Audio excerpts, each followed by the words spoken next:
Bom, histogramas, na verdade, a gente já viu, né? Que são gráficos onde a gente pega os valores de uma determinada variável e distribui a população de acordo com faixas desse valor, que dá esse formato do gráfico de barras que a gente conhece aqui.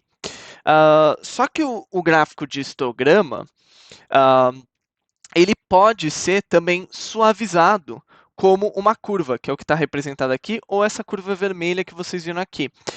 Existe um mecanismo de suavização da curva, que é um mecanismo de kernel, estimativas por kernel, e eu não vou entrar em detalhes em como exatamente essa estimativa é feita, mas essencialmente a ideia é que um gráfico de histograma, ele pode eventualmente ter umas barras, sei lá, aqui ele tá bonitinho, mas eventualmente você tem essa barra aqui e essa outra barra aqui estaria acima dessa. E aí começa a ficar umas coisas meio esquisitas, né? E você tem muito ruído em dados normais, né? Você tem ruído em termos de como essas barras são dispersas. Então a ideia do kernel é eliminar uma parte desses ruídos e ver a curva da distribuição sem esse monte de problemas que os dados possam conter. E além disso, a gente tem uma curva de densidade, que são curvas de níveis. A ideia da curva de densidade é pegar um gráfico de dispersão, que a gente já viu, né?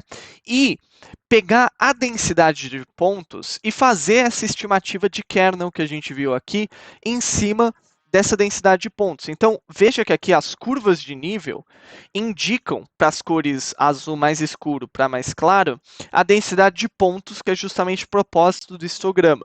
Então, você vê que você tem uma concentração aqui e aqui. Só que, como é um gráfico de dispersão, eu tenho x e y, então eu estou avaliando a distribuição da minha população em via de duas variáveis. Então, você tem aqui a variável 1 e aqui a variável 2, ou melhor, essa aqui é a variável x, né? Então, essa seria 1 e essa seria 2.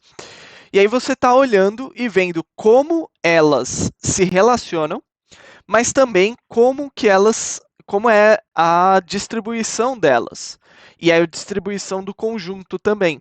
Então, o gráfico de densidade, ele apresenta tanto o relacionamento, mas também apresenta a distribuição. Então, ele é a combinação do histograma com o gráfico de dispersão quando você tem essa estimativa por kernel. Depois, a gente tem o gráfico de pizza, que a ideia é um gráfico de diagrama circular, onde cada arco de círculo aqui equivale a um valor, uma representatividade no total, que é o círculo inteiro. Então, aqui, por exemplo, eu tenho a distribuição de uma população, provavelmente de acordo com a origem, ou a cor. Aqui nesse caso é a origem dela, ou a ancestralidade dela. Né? Então, a gente tem os hispânicos ou latinos, brancos, African Americans, que são os negros afrodescendentes, e assim vai. Então, aqui você vê qual o percentual que cada um desses grupos representa no meu total, e aqui deve ser algum lugar específico. Então, esse é o gráfico de pizza tradicional. Daí você tem algumas derivações desse gráfico de pizza. Um é o gráfico de pizza 3D, que na prática é exatamente a mesma visualização, só que você tem uma proposta estética aqui de representar isso aqui como se fosse uma pizza real no mundo, né? Por isso que ele tem esse nome, né? Veja que isso aqui realmente parecem fatias de pizza ou de bolo, de torta que estão sendo cortadas. E você tem uma outra forma de mostrar esse mesmo gráfico, que é o gráfico de Dunnett, onde você coloca um buraco aqui no centro. E a ideia aqui também é estética, e o gráfico de Dunnett costuma ser a maneira preferível de mostrar gráficos de pizza na maioria dos contextos de relatório de dados. Né? E aí, por fim, você tem uma derivação do gráfico de Dunnett, que aí aqui sim tem uma proposta diferente em termos de descrição de dados, que é o fazer o gráfico de Dunnett de duas ou mais camadas, tá? Na verdade, eu poderia fazer 3, 4, enfim. É que geralmente a gente se limita a duas. Onde a gente tem as distribuições da categoria principal, categoria 1, né? Aqui é sim ou não. E aí, para cada grupo, eu tenho a distribuição em subcategorias. E aí, geralmente, essas subcategorias tá?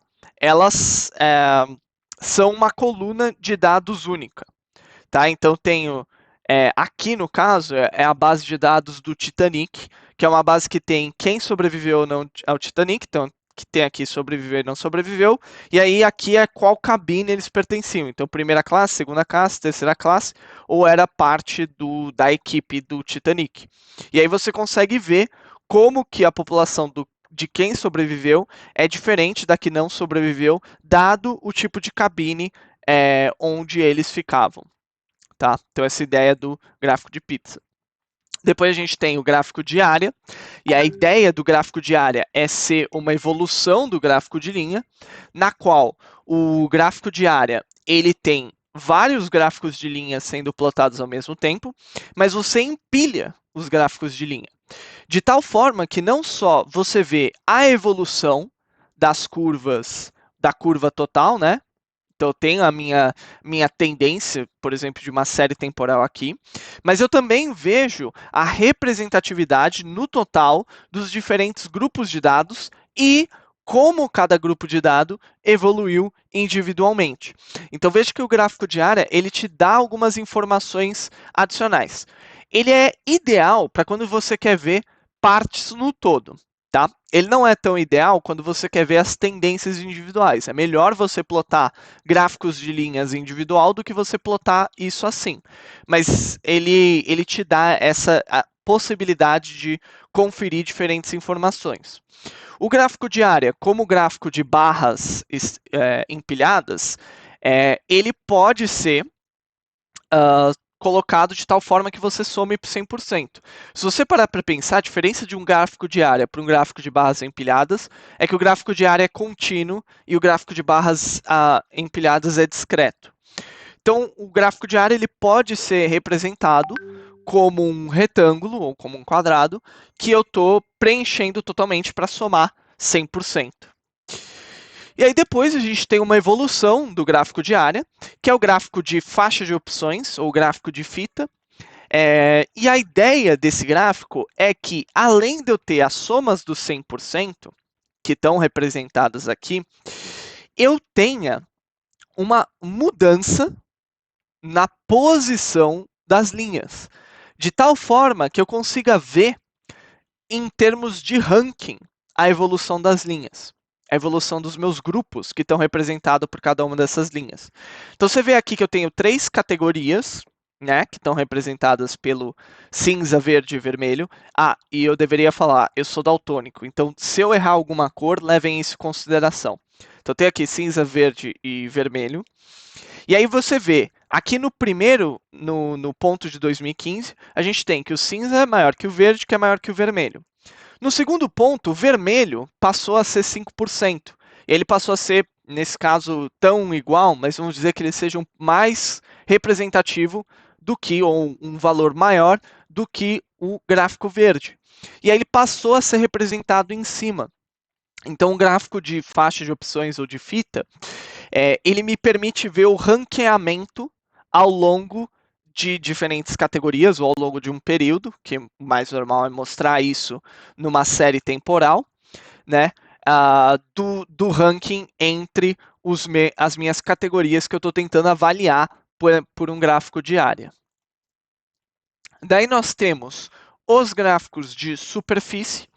E a ideia dos gráficos de superfície é que eles sejam o gráfico de dispersão, só que o gráfico de dispersão tridimensional, onde eu construo uma superfície tridimensional também, para conectar todos esses pontos.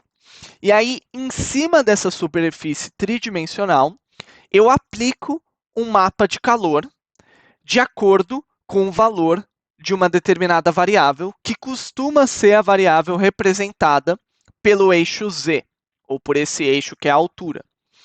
E aí, qual a ideia do gráfico de superfície? Na maioria das vezes, a ideia do gráfico de superfície é que ele me mostre máximos e mínimos. Né? Ele justamente me mostre como uma função qualquer varia de valor de acordo com variáveis x e y, né? E aí de tal forma que eu consigo encontrar os pontos onde essa função é máxima ou mínima.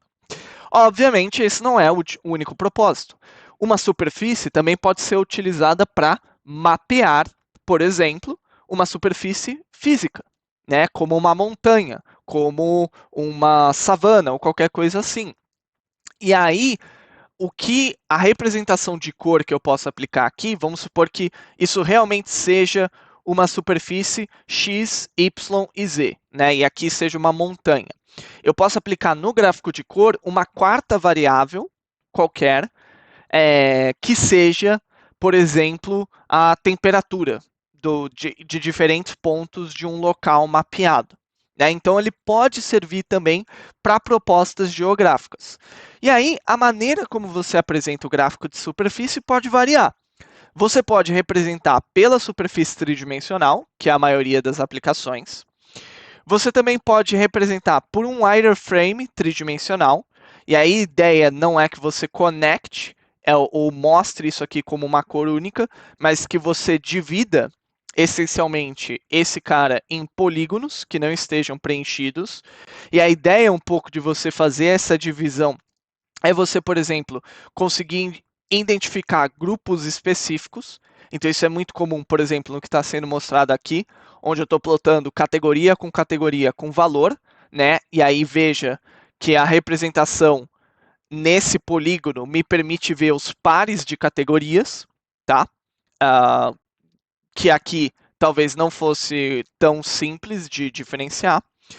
Tem o gráfico de contorno, que a ideia é a gente visualizar a superfície por cima, né, na maioria das vezes, mas na verdade a ideia é visualizar a superfície como algo 2D, né, de uma determinada perspectiva. Então pensa que aqui eu estou olhando de cima para baixo, para esse cara aqui, e é isso que eu enxergo, né? E aí veja que o código de cor me ajuda a identificar essa mesma questão das densidades da minha variável z, né, nesse caso, mas também me ajuda a identificar como as minhas diferentes categorias estão variando em termos desse nivelamento da variável. E da mesma forma eu tenho a mesmo tipo de comparação de visualização, de eu ver a superfície e ver a superfície no wireframe, eu posso ver o contorno e ver o contorno no wireframe. Apesar de que a maneira mais comum de visualizar essa perspectiva não é assim, é dessa forma aqui, como um mapa de cor pixelado, né, que é a maneira mais comum. Então, o gráfico de superfície tem diferentes maneiras de visualizar, mas a ideia é conseguir plotar 3 variáveis em conjunto.